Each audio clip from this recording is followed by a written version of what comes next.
Hello students, पिछले lecture में हमने टेस्ट ऑफ सिग्निफिकेंस पढ़ा और उसके 3 टाइप्स पढ़े, ठीक है। और आज के लेक्चर में हम पढ़ेंगे test of significance for large sample, ठीक है। एक होता है test of significance for large sample, एक होता है test of significance for small sample, ठीक है। तो सबसे पहले हम पढ़ेंगे test of significance for large sample, ठीक है। For a large sample when n is greater than 30, large sample में आपके पास n की वैल्यू है वो 30 से ज़्यादा ही आएगी, ठीक है, 3 से कम नहीं होगी। अगर वो 30 से कम होती है तो वो स्मॉल सैंपल में जाएगा, ठीक है।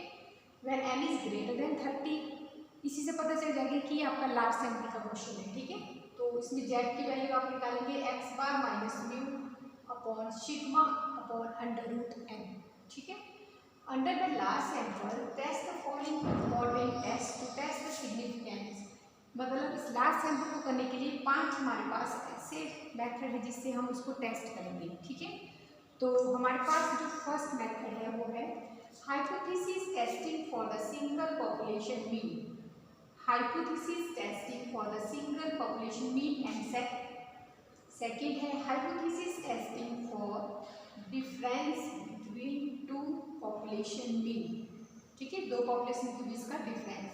Hypothesis testing for a single population mean, and fourth is hypothesis testing for the difference between two population difference, ठीक है। और fifth is hypothesis testing for difference between two population standard deviation, ठीक है। ये हमारे पास 5 टाइप के test हैं इसके।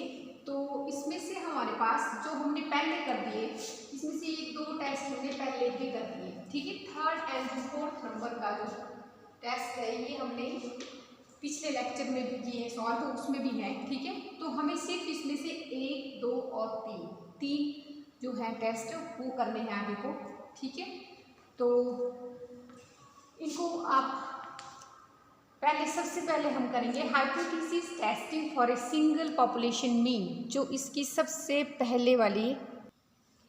सबसे पहले हम फर्स्ट को कैलकुलेट करेंगे, hypothesis testing for a single population means, जो सबसे पहला है।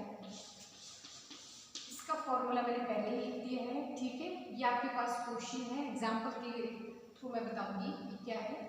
ये random sample of 900 members has a mean and 3.4 centimetre and can it be reasonably regarded as a sample from a large population of mean 3.25 centimeters and standard deviation 2.61 centimetre square, ठीक है। इसमें आपको क्या क्या दिया है वो लिखना है। सबसे पहले आपको गिवन दिया है here solution here and is equal to what is the value and this is 900, ठीक है, this is 900। और इसके बाद यह है मीन को डिनोट करती हूँ x1 से, this is 3.4।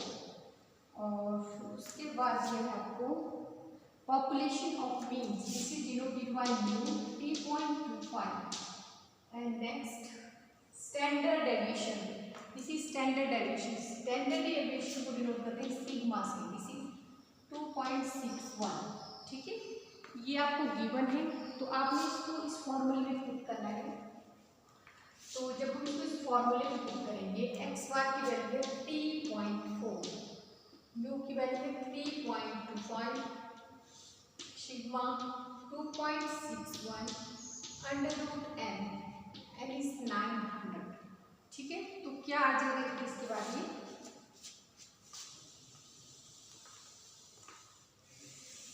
तो इसके बाद इसकी जो वैल्यू होगी आप कैलकुलेट कर सकते हैं 3.25 3.4, this is 5 12 and 8 minus 0.85 upon 2.6 under root 900 कितना हो गया 30 डिवाइड बाय 30, ठीक है। फिर आपने इस दोनों को कैलकुलेट करना है, माइनस 0.85 अपॉन, अब अगर हम इसके डिनोमिनेटर आ जाएंगे अगर 261/30 × 100, ठीक है, 0.85/261/3000, ठीक है। जब आप इसको कैलकुलेट करेंगे 3.4 बड़ा है, 3.4, 3.25, 0.50, 0.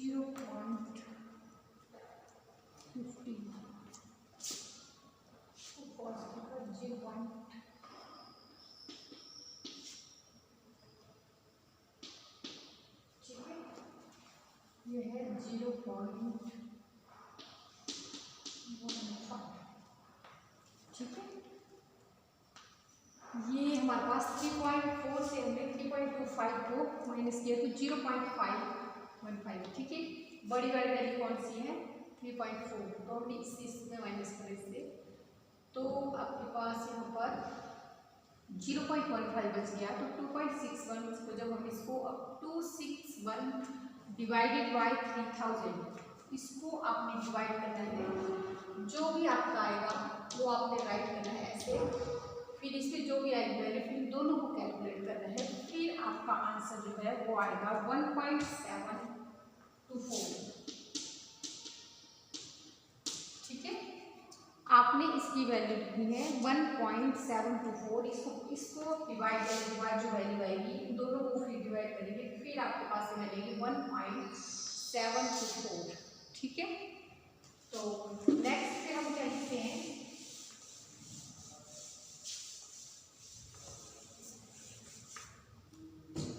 Calculated value of Z, calculated value of Z is less than, calculated value कितनी है 1.724 is less than 1.965% level of significance, 5% level of significance, so H0 is accepted, H0 is accepted, ठीक है। ये आपका फर्स्ट क्वेश्चन है। तो 3.4 minus 3.20 और ये आ गया ना सारा, ठीक है। तो इसके बाद अब आप अगर ये 5% यहाँ ठीक है, अलग सॉल्व करें, the calculated value of z is 1.724 is less than 1.96, the 5% level of significance, तो H0 is accepted, ठीक है। अब इसका जो नेक्स्ट क्वेश्चन है वो भी बिल्कुल सेम ऐसे ही करना है आपने।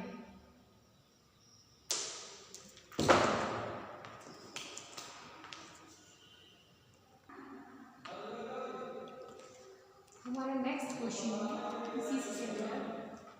Next example, a manufacturer claims that the average of mileage of scooter of his company is 40 km/liter and random open sample 38 scooters of the company sold in an average mileage of 42 km/liter. Test the claim of manufacturer on the assumptions that mileage of scooter is normally distributed with the standardization of 2 km/liter, ठीक है। सबसे पहले हमारे पास क्या दिया हुआ है ऊपर,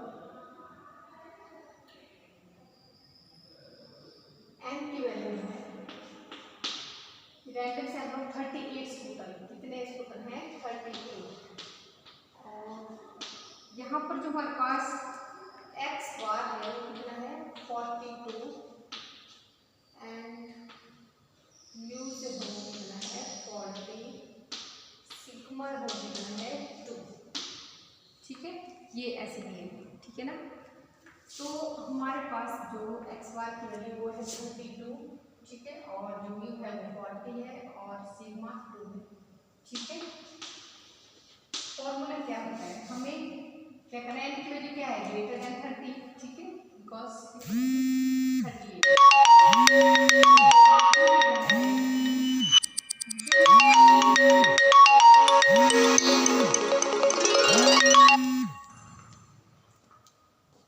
देखो जो हमारे पास सबसे फॉर्मूला क्या है इसका, z equal to X minus mu bar X bar minus mu upon कितना था sigma upon under root N.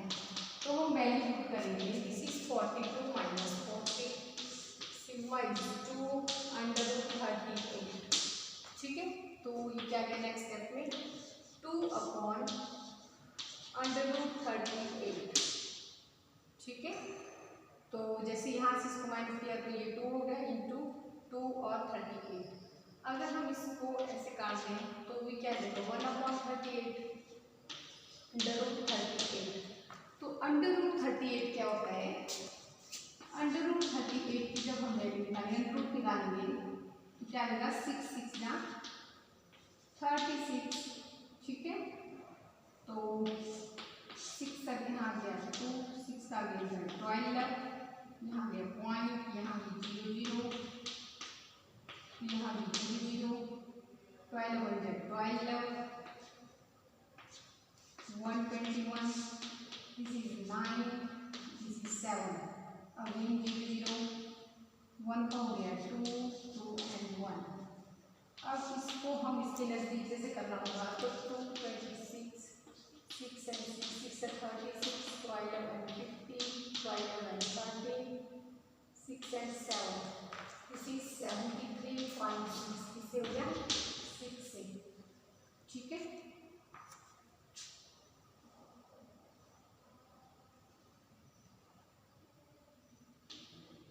तो ये हो गया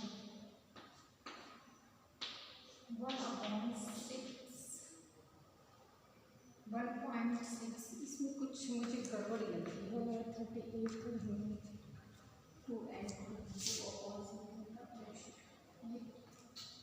यहाँ पर ना अपॉन है, ठीक है, अगर अपॉन है तो ये कटेगा नहीं, ठीक है।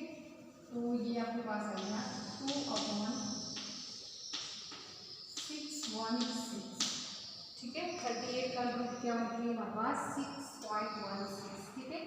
अब इससे आप इसको डिवाइड करेंगे, ये आ गया 2/,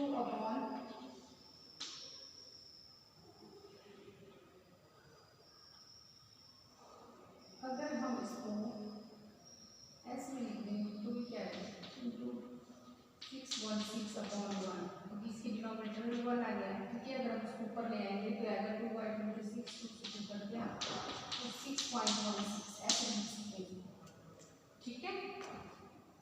या तो फिर आपको कैलकुलेट करना पड़ेगा इसको, ये भी हमारे पास 2/2 है अपॉन 6.6 ऐसे है, मतलब इसको अगर हम ऊपर ले जाते हैं तो ये इस फॉर्म में आ जाता है, ठीक है। फिर इसको जब ऊपर लेंगे तो ये आ गया 6.16 और कुछ टू कट गया 6.16, ठीक है ऐसे। तो फिर आपके पास क्या हो गया, ये जो x वैल्यू थी x0 को रखनी है, यहाँ पे x0 को निकालेगा मतलब, ठीक है। तो आपने क्या लिखना है calculative value of z, calculative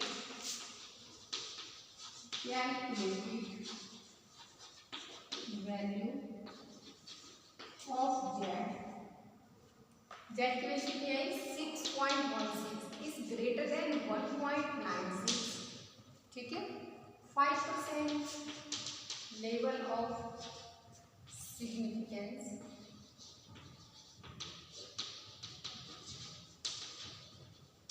ठीक है। H0 is rejected, ठीक है। ये आपका सेकंड क्वेश्चन है, इससे भी हमें बस वही लिखना है calculative value of z is 6.16 is greater then 1.96, 5% level of significance, so H0 is rejected, इसीलिए क्या हो गया H0 है वो रिजेक्टेड। ये मैंने आपको एक एग्जाम्पल दिया है, आपने इसको इसी मेथड से सॉल्व करना है, ठीक है। और जितने भी मैंने आपको करवाया आज तक उसके अच्छे से नोट्स बनाने हैं, ताकि आपको बाद में आपको यूज़ कर सकें आप उसको, ठीक है। नहीं तो फिर बाद में बहुत प्रॉब्लम होगी। And thank you.